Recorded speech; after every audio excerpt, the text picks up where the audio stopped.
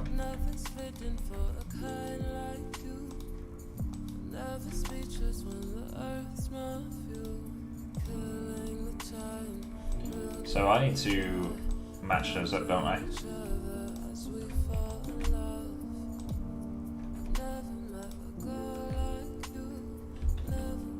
Did I lost those groups again?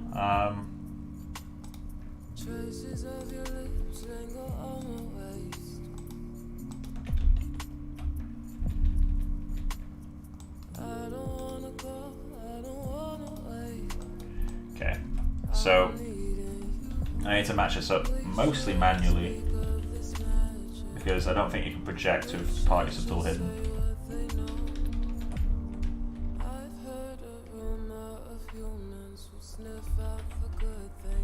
I don't need to match it perfectly because it isn't like this tongue is too large, but it'd be nice to get something that vaguely matches it.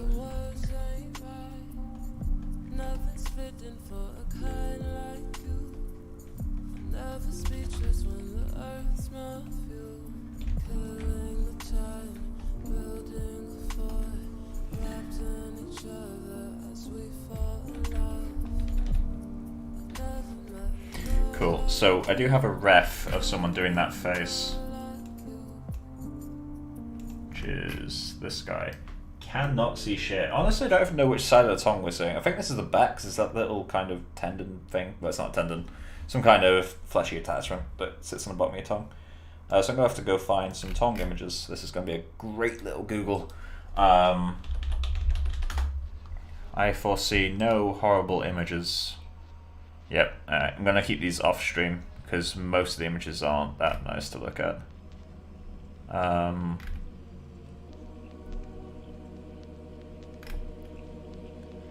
see the bottom of the tongue. Oh no, this is about to be great. Tongue bottom, that's a Google. Oh god, I hate the way it looks. It makes me feel just so ill. Okay, so I'm going to keep that on my other screen. In fact, let's pull that over to this. Cool.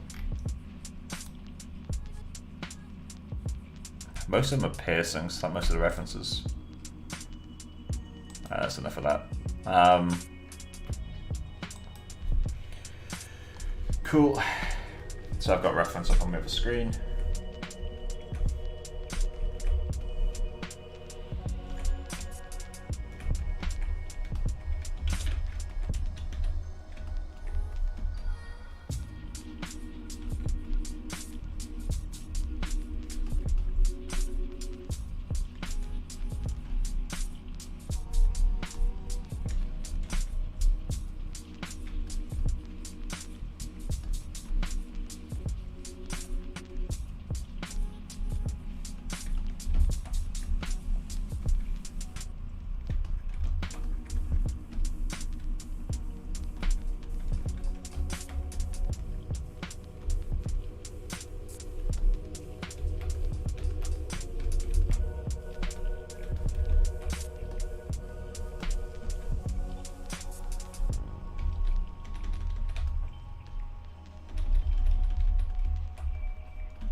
Tongue should be more narrow towards the top, shouldn't it?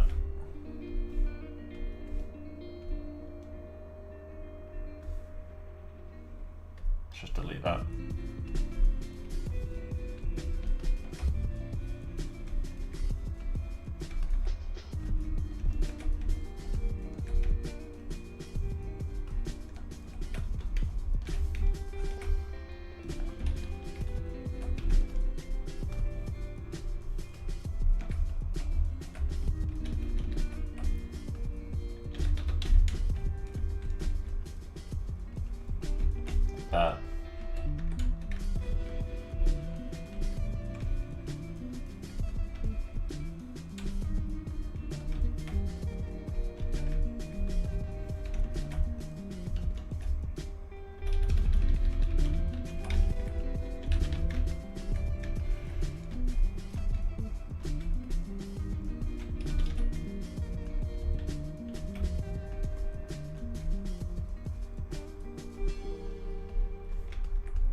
breaking up the tongue surface a bit.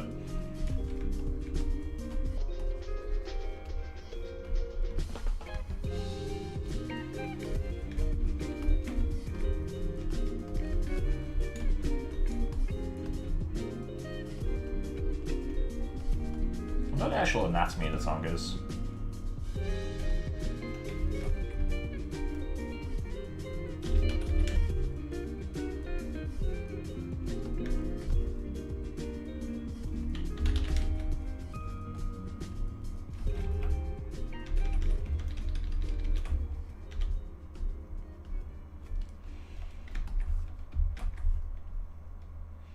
That should be my low res for the tongue. Or maybe I should re-topologize it.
This is weirdly difficult to sculpt.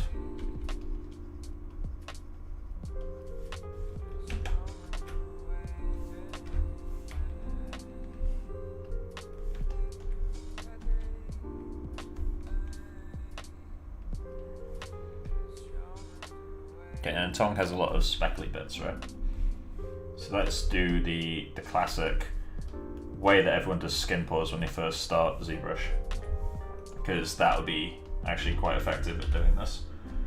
Set this to spray, set you to alpha 28. No, which one was it? There it is.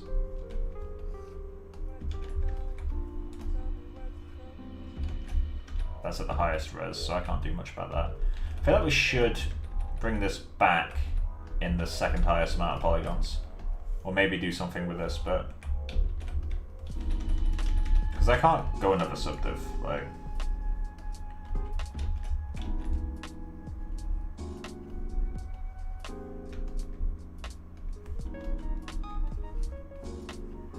I know this looks crazy, but I'm going to soften it. Wait, I'm using the wrong one. There's a better one. It's you that I'm supposed to be using.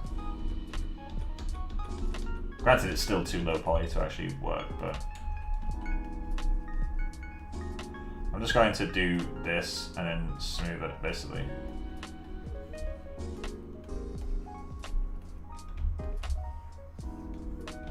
Now this gets a little bit of bumpiness to the surface.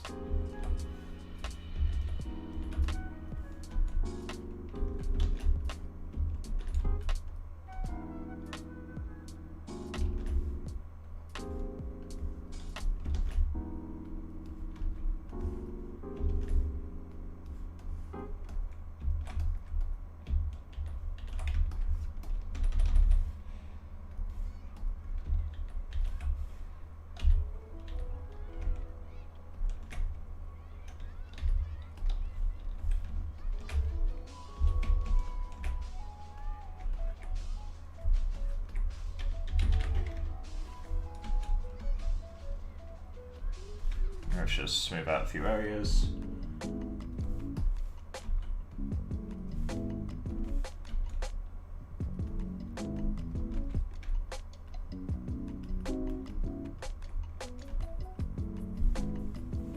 I feels semi-organic.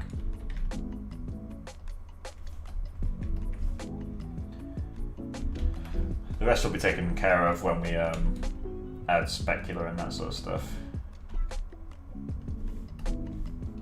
Well, that's too much of a difference, isn't it? It's too sharp.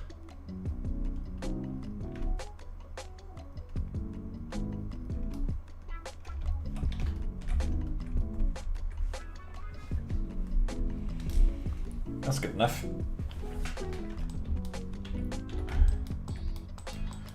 So,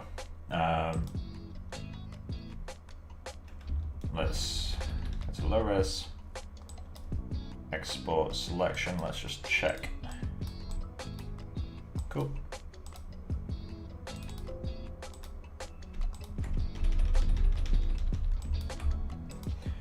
See plugin, create all maps.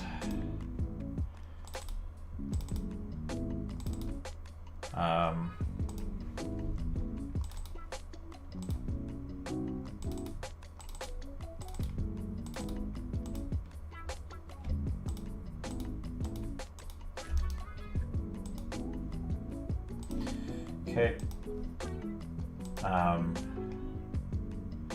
Arnold flush caches.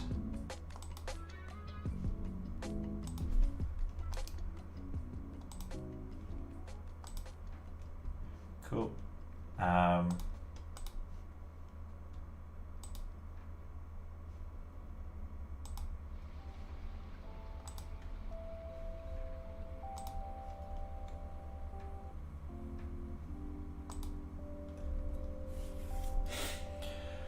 We can watch it bake in real time via the progression of these files.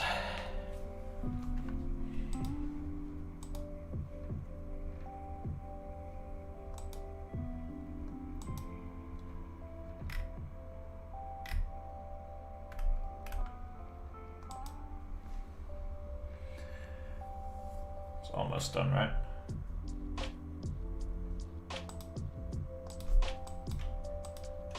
Cool. So now back into Maya. We just want to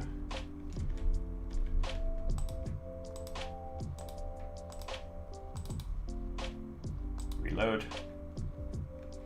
Cool. And then we want to re-import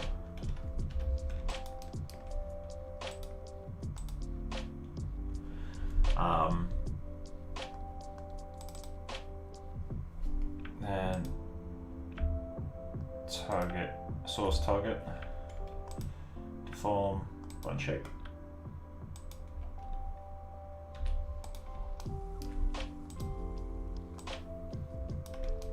It's quite a large difference. Cool, put that into the Pierrot group.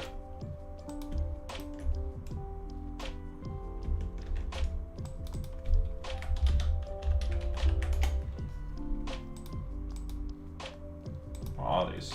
Oh, that's the eye size checkers. Can keep template group, back walls fine. Delete you now.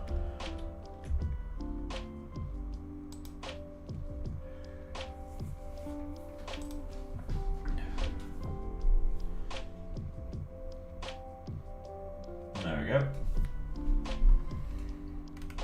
Might need to be moved back a little bit, but that's a really easy thing to do.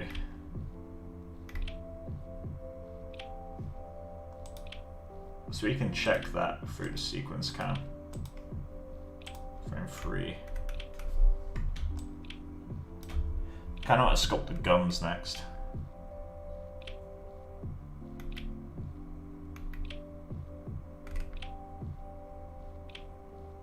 Yeah, it looks well enough.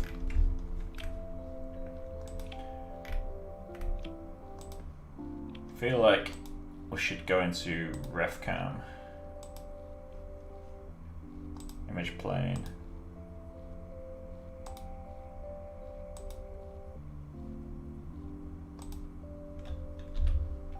So we should block out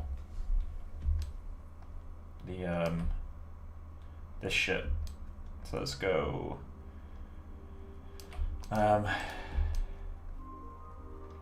cylinder.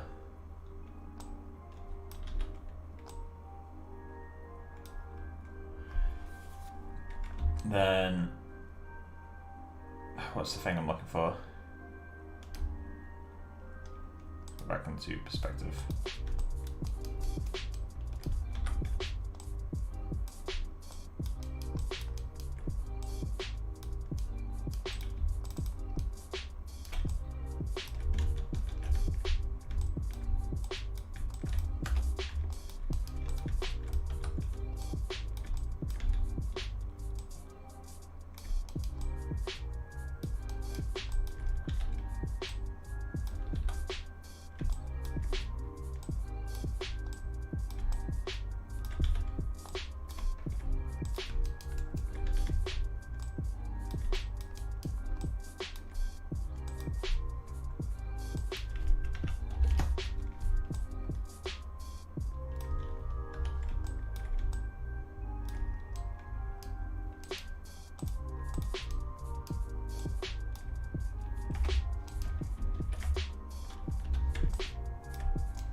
Refcam.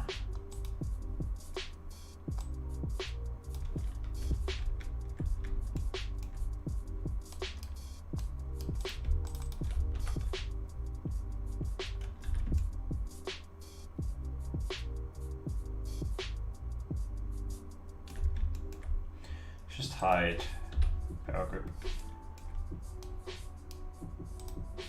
It sits right under his chin, doesn't it? Which means that the angle of this has to change.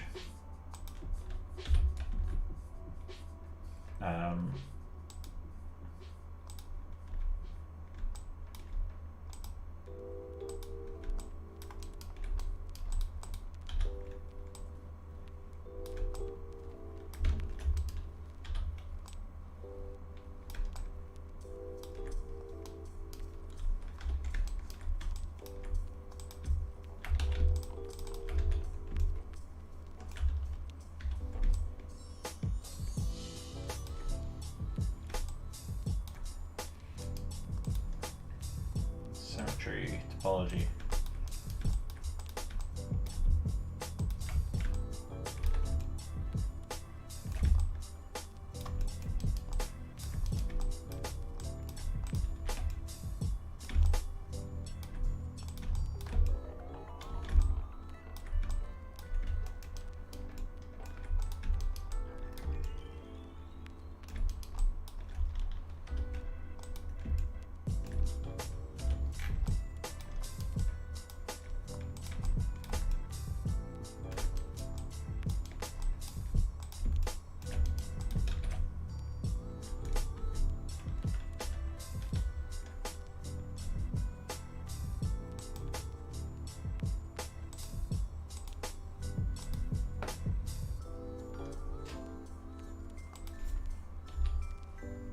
Why is it not visible?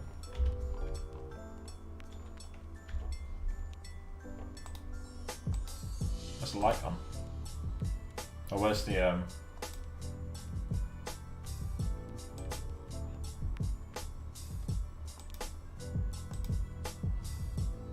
weird.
my goal right now isn't to.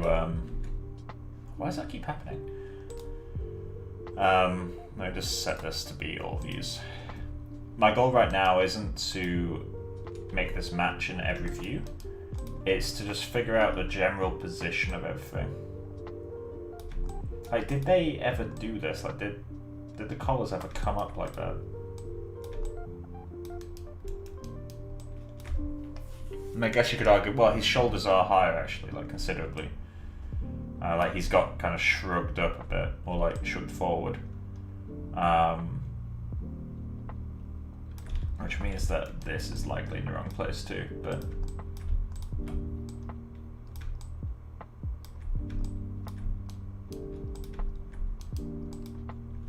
But either way, that's like a general position of it.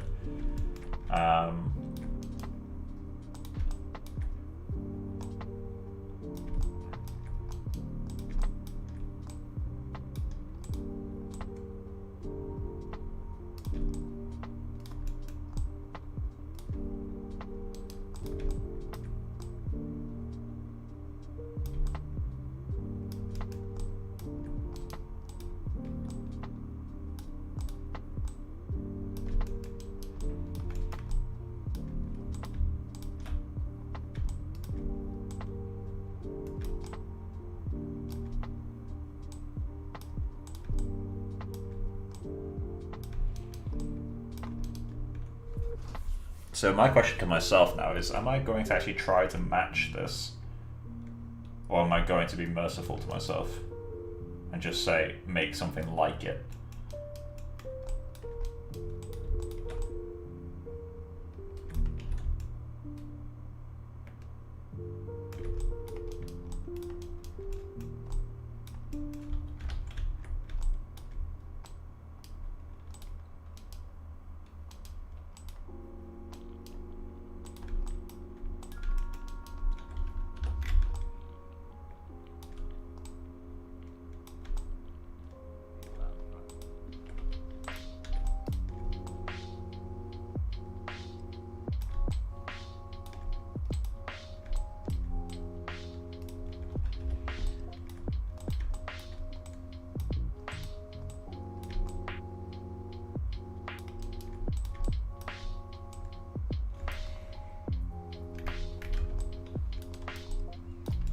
Honestly, I have no idea how I'm going to make this, but...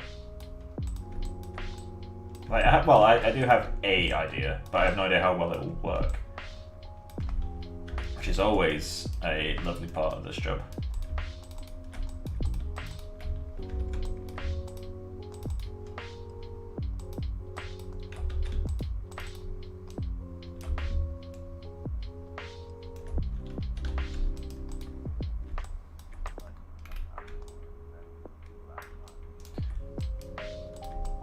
So let's get the thickness of this a bit more uniform.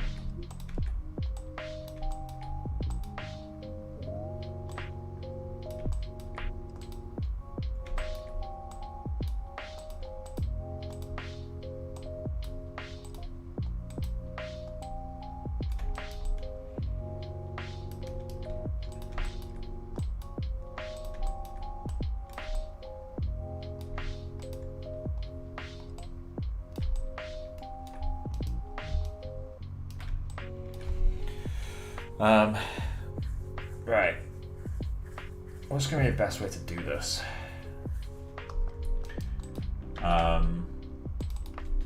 Neck, ruffle, proxy.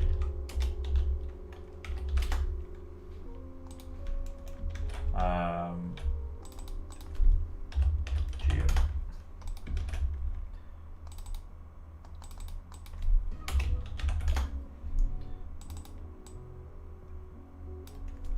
Outer geo, ruffle. I think they call it ruffle.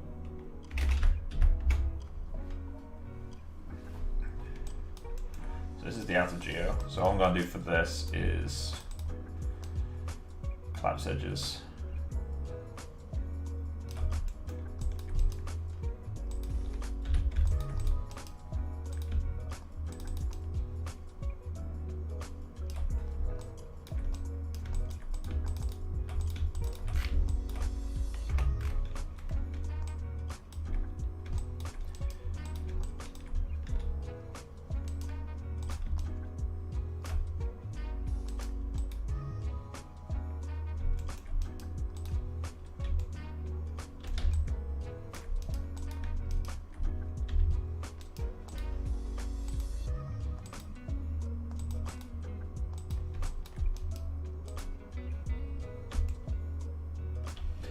So let's just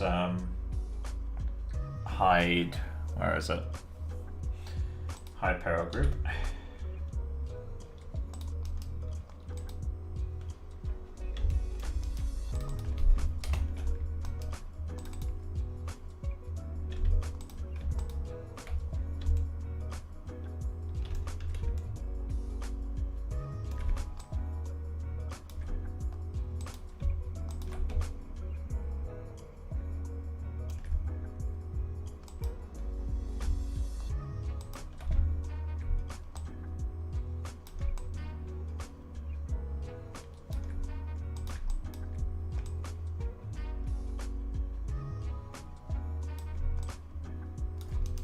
That's consistent with falling down someone's chest, isn't it?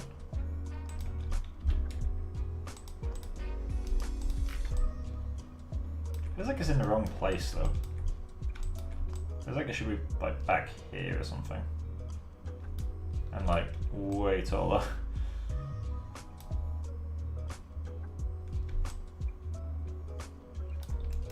Yeah, that feels more correct. Let's just delete every other edge. Get us back under control. The disadvantage of having only one camera angle is this sort of stuff.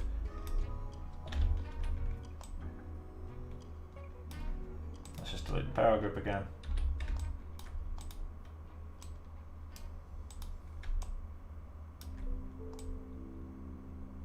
There's so many ways you can interpret the exact same shape in one ref.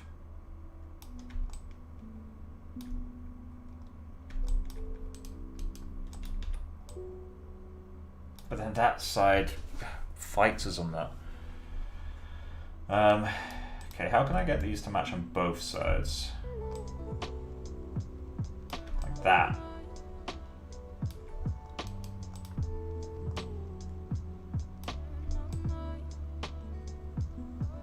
But then that's massive compared to him. But his head does look like it could fit in this like twice. Which this couldn't, so maybe that is how it goes. Maybe it just sits so far out from his body.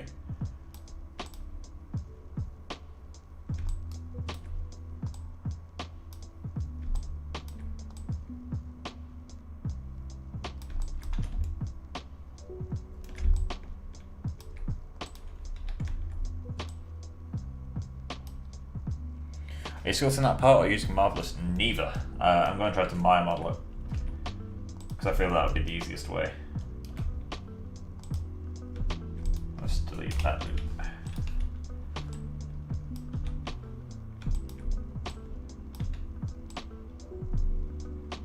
Because sculpting it, getting the actual thickness of it correct will be too difficult in my mind. I guess this does make sense because it is drooping cloth, right? So that could kind of end up like that. So as it falls off the front of him.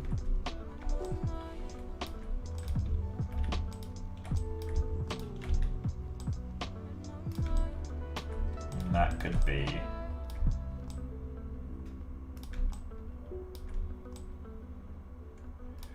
What I need to do before I try to tackle, you know, matching it up to the ref, I need to, well, before I try to tackle the actual complexity of the shape, I need to make sure I've got a mesh that vaguely lines up with it. So, because I need to figure out that I'm going down the right path first in terms of scale. Last thing you want to do is model something really complex and have to move everything around.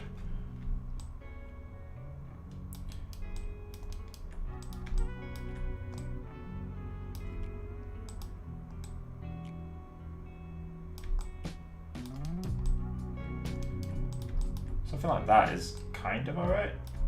Just try to smooth it out a bit now.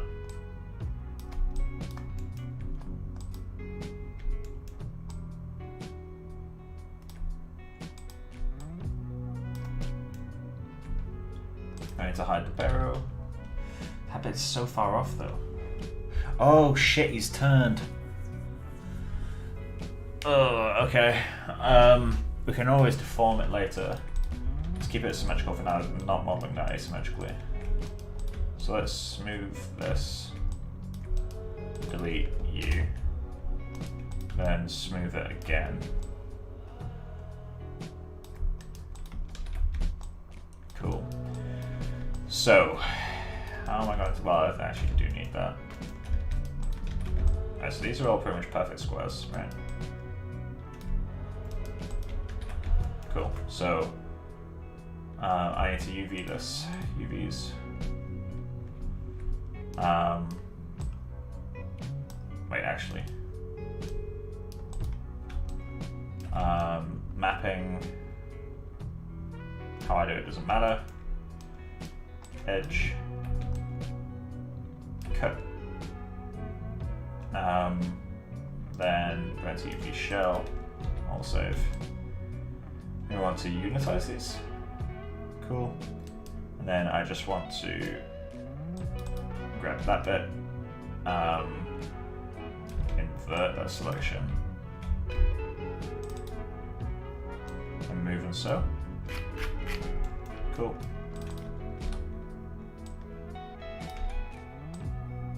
Tubes are so easy to UV, I love it.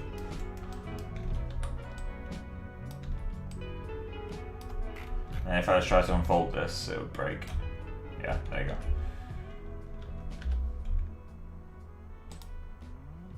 There you go. Some nice UVs. I could unfold these on the U to get something a little bit nicer. There we go.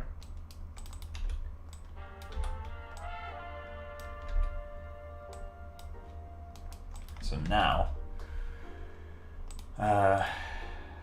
modify freeze transformations. Is there a way for me to lay this out to its UVs?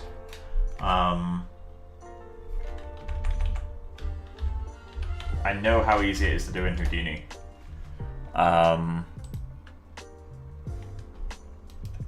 So how can I do this? Mesh. So Maya mesh to UV shape? Question mark. There's a way I can do it in ZBrush, but there has to be a way to do it in Maya.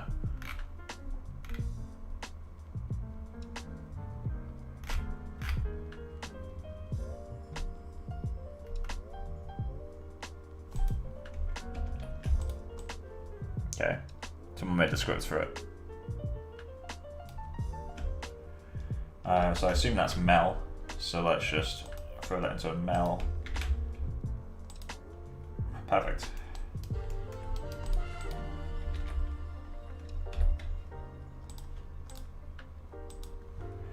So, my disgusting idea, which is still going to take a long time. It's not going to be a quick process. But my disgusting idea is to try, well, you'll see. So, let's go to a orthographic view. Panel orthographic front. And then let's just set this to be looking through camera. So I'm going to set this as a live object. And then what I can do is going to create curve. Where are you?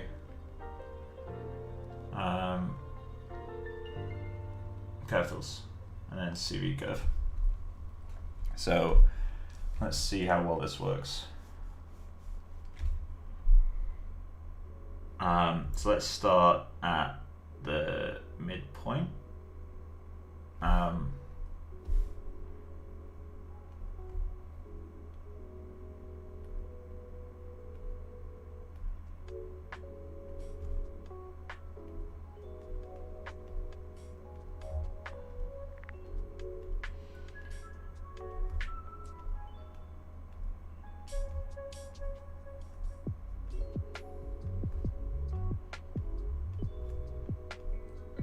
can alter the shape of it later.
Never said this would be quick.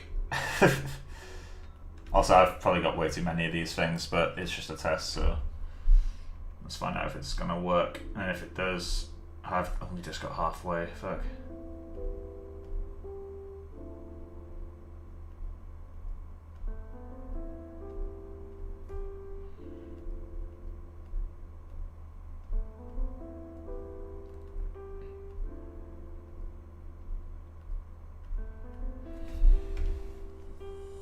Almost there.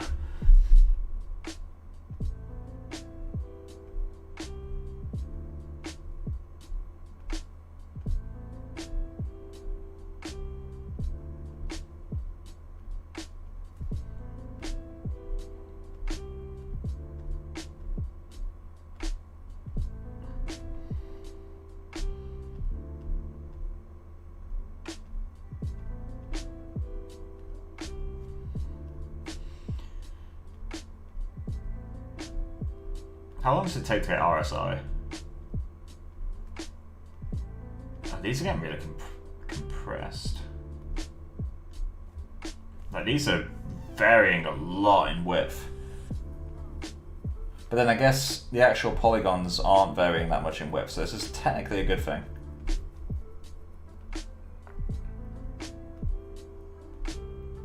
Because when this wraps, it's going to hold its shape a bit better.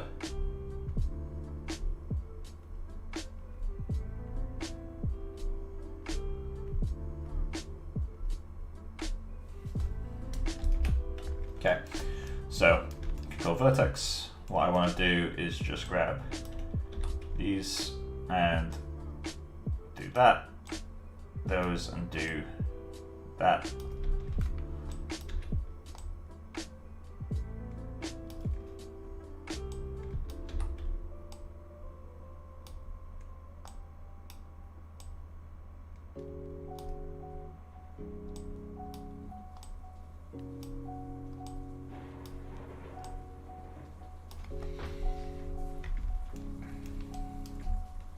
Maybe it's quicker to do it bottom row at a time.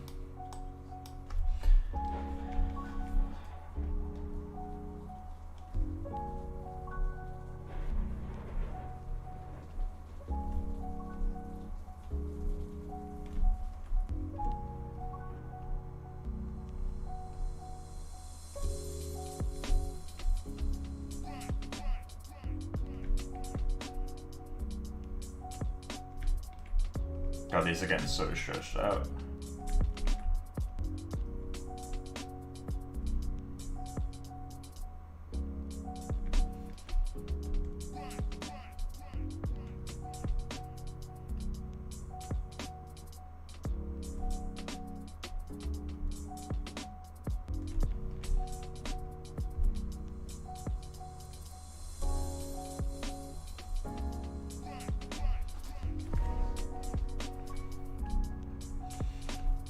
Come on, let me select them. There we go.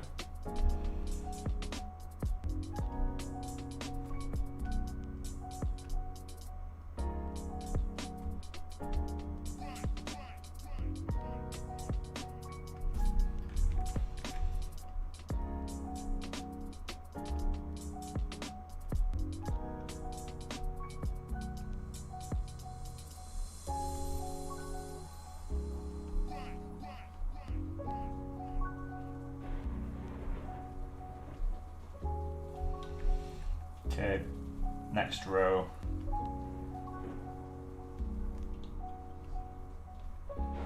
No, let's not do that row yet.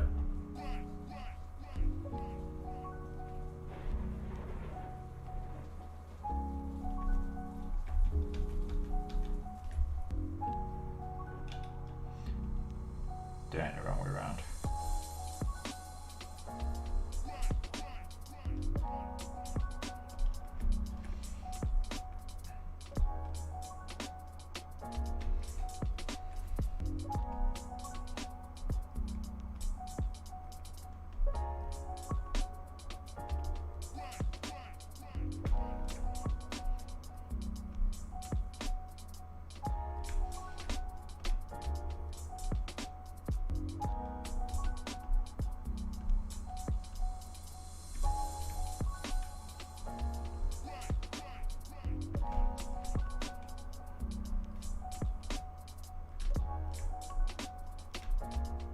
I was going to say what happened over here because it just sort of stretched out a bit.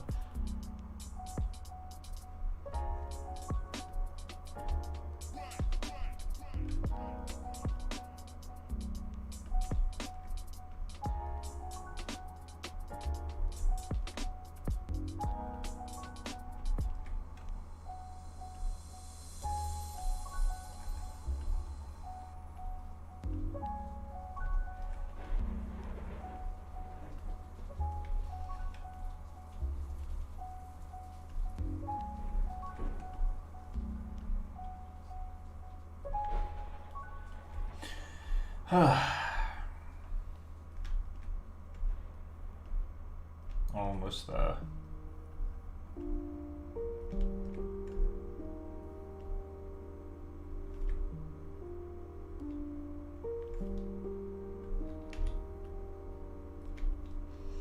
Cool. Next bit to handle is the top row.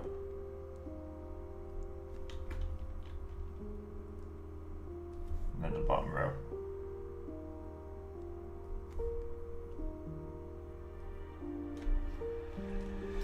So,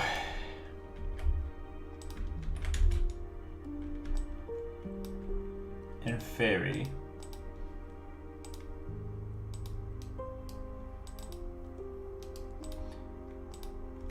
what we can now do is blend shape those source target.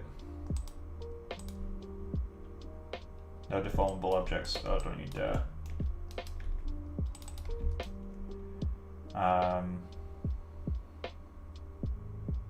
Detach.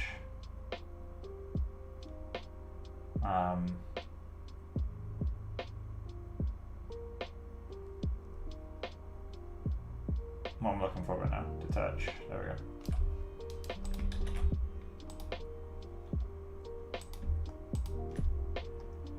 Deform.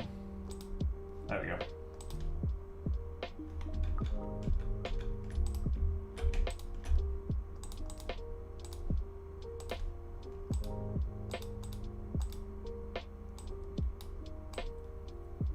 Oh, it inverts. Oh no. Okay.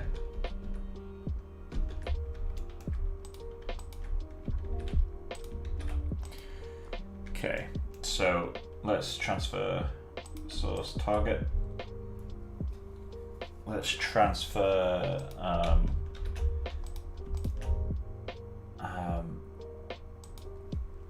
position by UVs. So vertex position, sample space UV set. Wrong way around.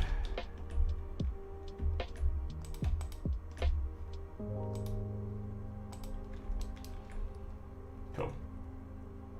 So let's just grab that name.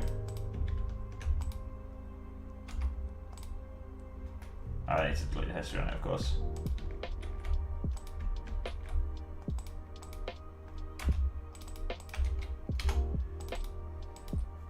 So now these can be blend shaped. Wrong order.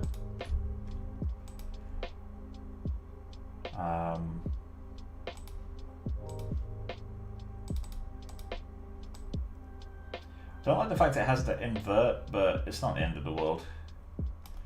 So now let's wrap deform these. Deform, wrap. And before I do anything, save an alt version.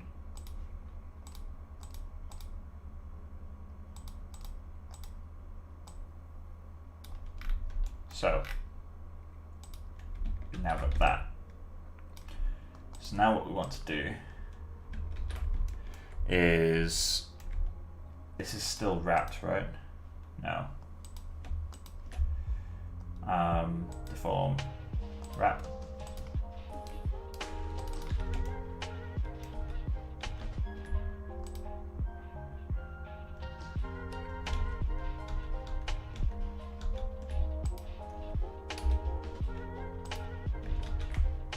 Okay. So select you, then you, no, you, then you. And go deform, wrap.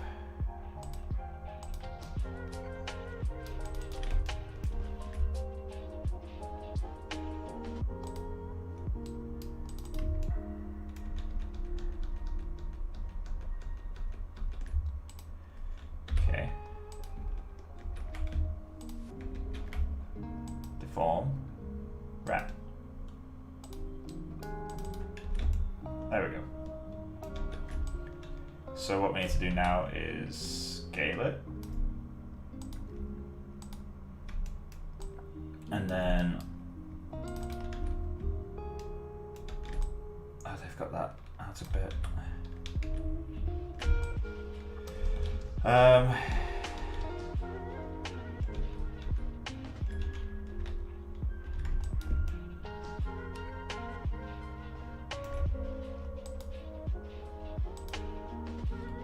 Okay, well, for the sake of a test, let's just duplicate you.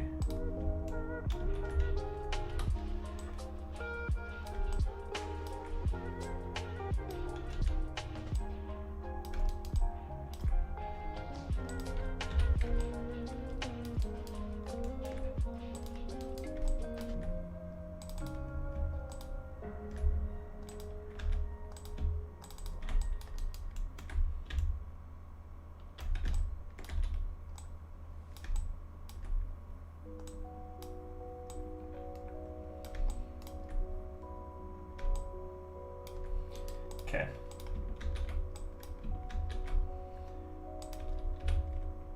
So now, curve 1, curve 2, surfaces loft. Cool. Then, modify, convert, nerves to polygons, quads, standard fit.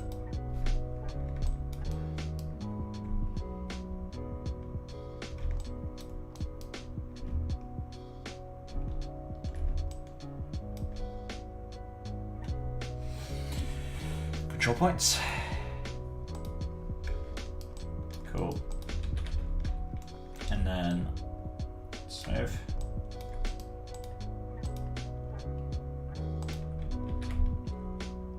And UVs should be nice and clean. Cool. We have a ruffle.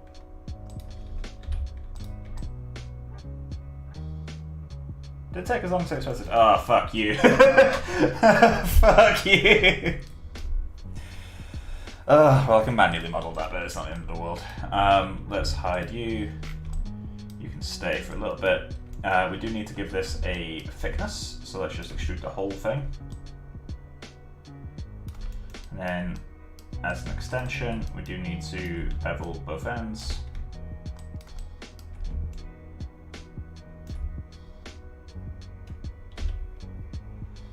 Fraction.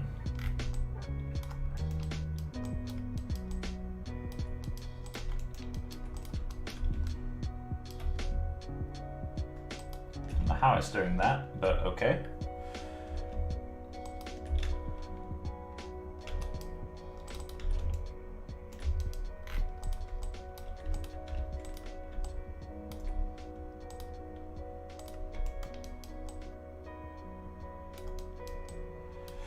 So let's just throw a basic shader in that.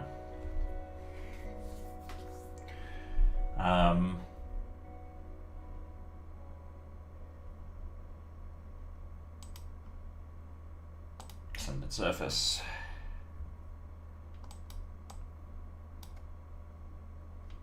That's fine.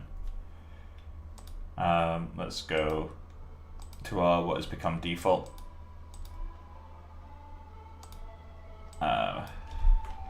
579. I'm not going to worry about bump or anything yet.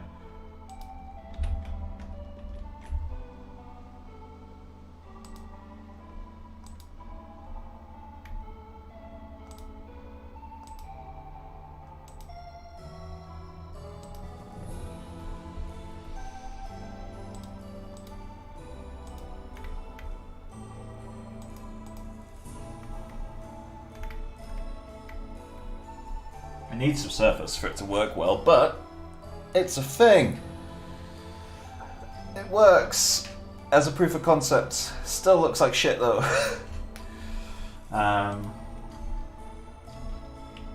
So why is this mesh not rendering?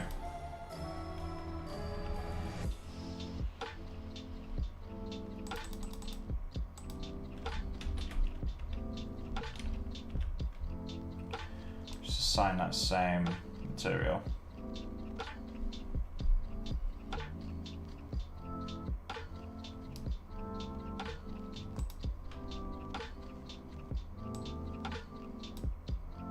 Sanded surface 8.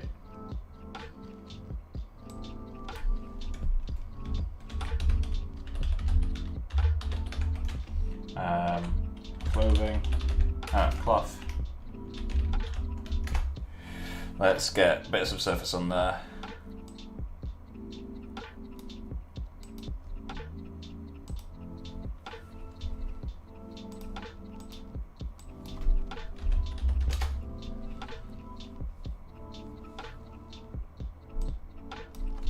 Maybe.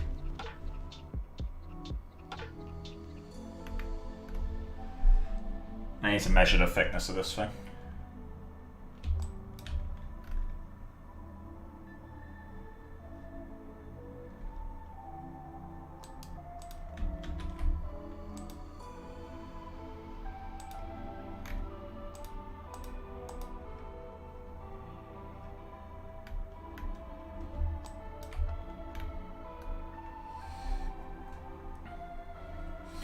I'm actually surprised how well that method worked. I wasn't expecting it to work so easily, to be honest.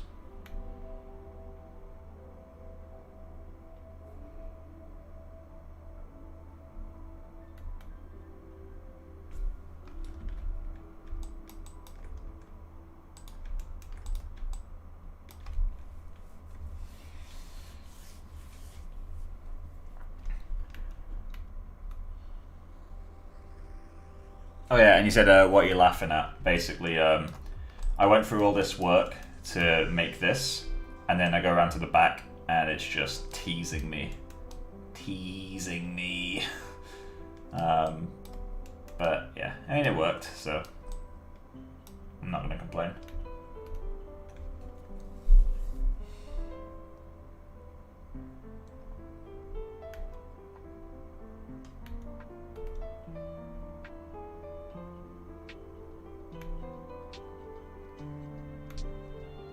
We need to get some, let's get some basic cloth shading.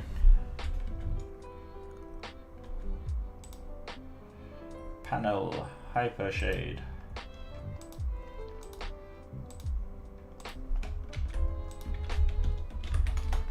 Okay, so first thing to throw in, cloth. I'm gonna put that into bump.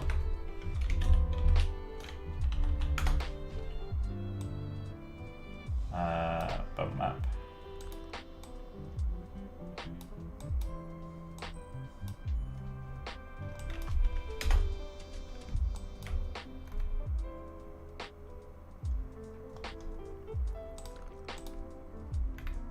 You're a bit stretched.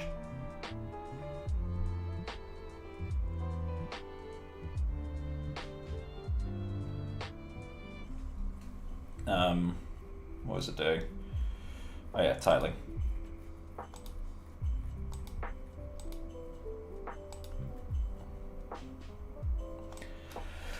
hue repeats, let's go to 20 and just quickly check. Okay, that seems about right. And then you, we're gonna have to go to like 40 or 50 just while we're in this blocky stage. There we go.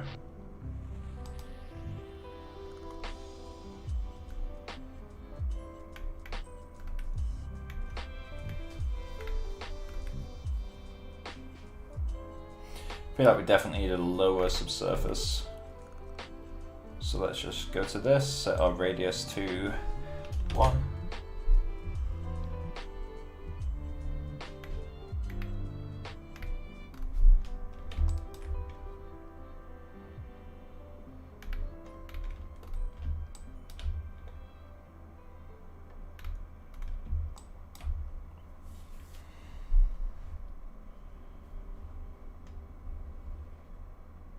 So we know this method works, so obviously in the next stream I can spend a bit more time getting it to actually match. I think in terms of count though, we're actually not far off the proper amount of these. We seem to adjust the shape a bit more.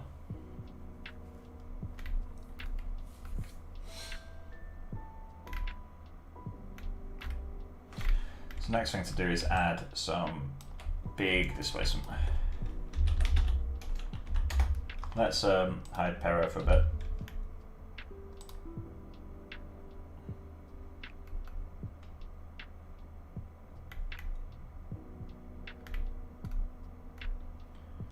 Okay.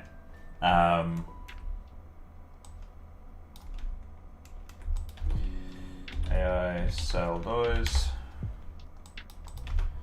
Set range.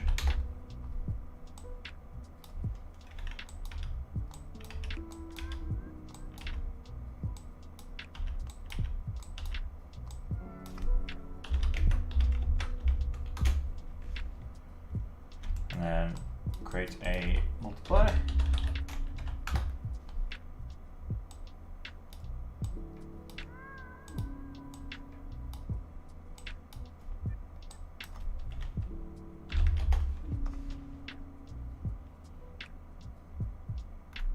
I wish there was a way to guarantee it wouldn't push through itself.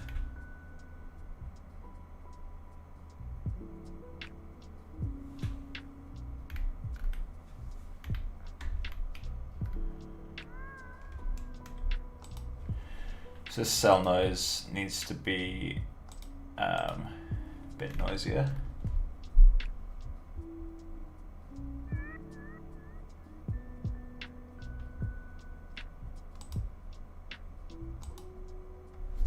Let's put that into emission.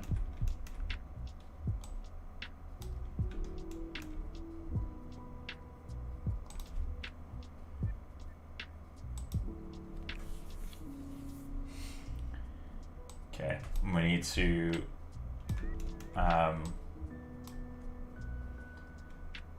kill that, edit, duplicate, and then AI RGBA, no, RGBA, there we go. Got both of these. Large disp.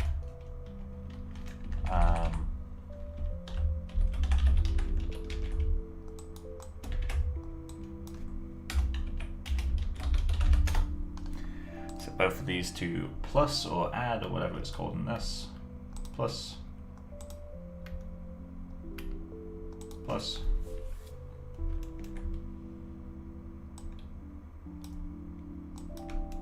Cool. And this one needs to be, let's say, 4 times smaller.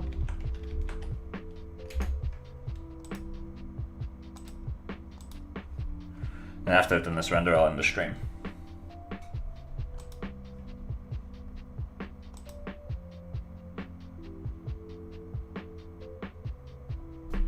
Oh yeah.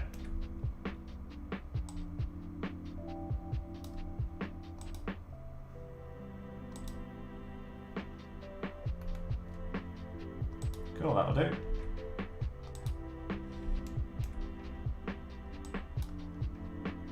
Never seem to make it weaker.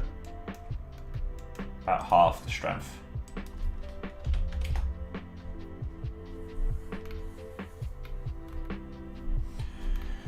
And then let's add a little bit of sheen.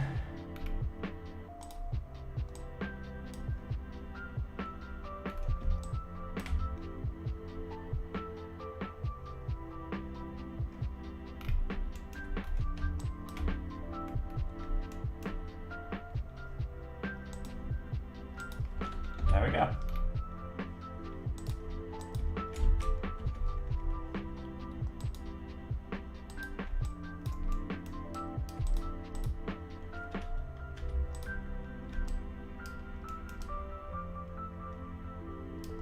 That's still technically too wide, isn't it? Let's go to geometry.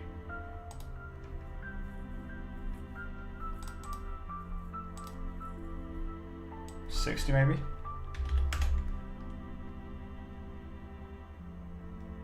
$80? There we go. And let's just get a little bit of noise on that actually.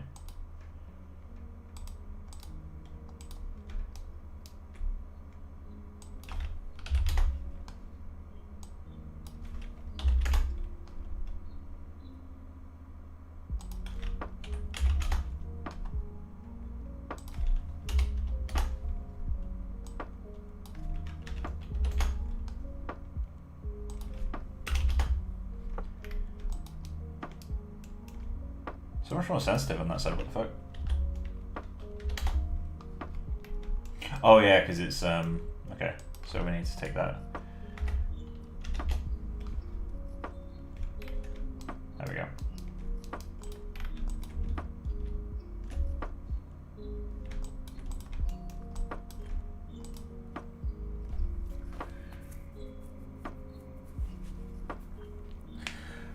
There we go. That's me done for the day. So let's go into our render cam.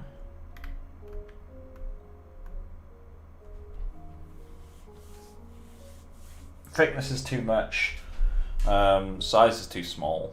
Like the inside edge of it needs to be way bigger. But it's a thing. So I'll let it be a thing. And yeah, in the next stream we'll continue on this neck thing because I kind of want to figure out where it needs to be. And then after that we'll start working on asymmetry because I can't really do the costume until I've done that. Well, actually I can start doing the costume, I just need to do it symmetrically, which is fine I guess. We can always resim later. But yeah, so that's going to be it for this stream. I hope you guys enjoyed. And yeah, see you in the next one, guys. Bye bye.